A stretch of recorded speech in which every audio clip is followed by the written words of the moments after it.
The Panama Canal, one of the world's most vital trade routes, has long been at the center of political and economic disputes. From early French attempts to build it, to U.S. intervention and Panama's eventual reclamation, the waterway has witnessed a history of power struggles, international intrigue, and national pride. I, Donald John Trump, do solemnly swear that I will faithfully execute.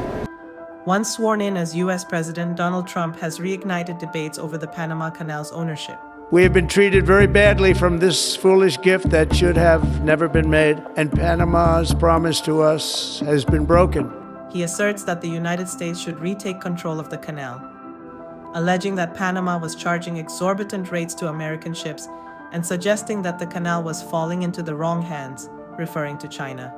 The deal was that, they have to treat us fairly. They don't treat us fairly. They violated every aspect of the agreement. China's basically taken it over. China's running the Panama Canal. See what's going on there? China.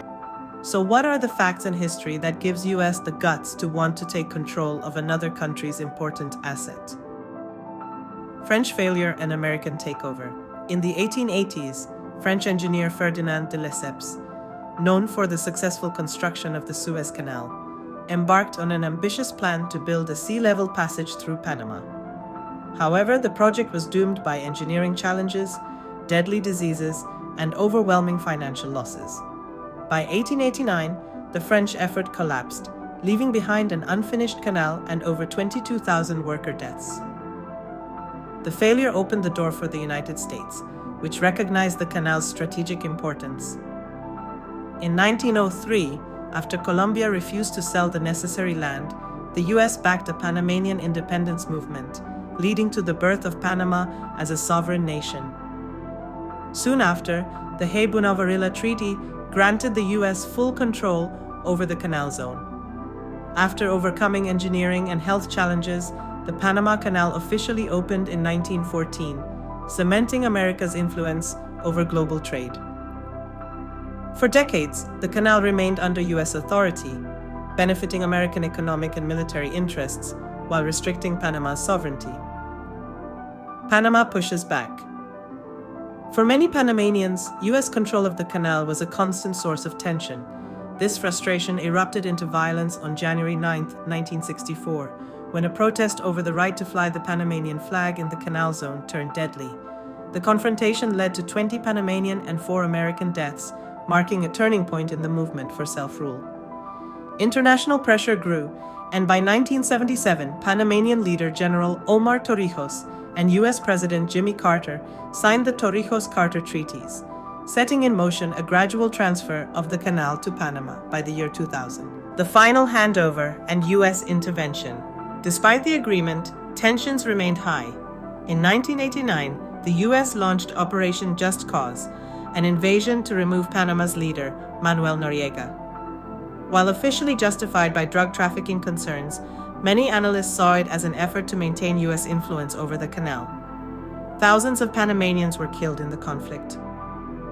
Finally, on December 31, 1999, Panama took full control of the canal, marking a new era of self-governance.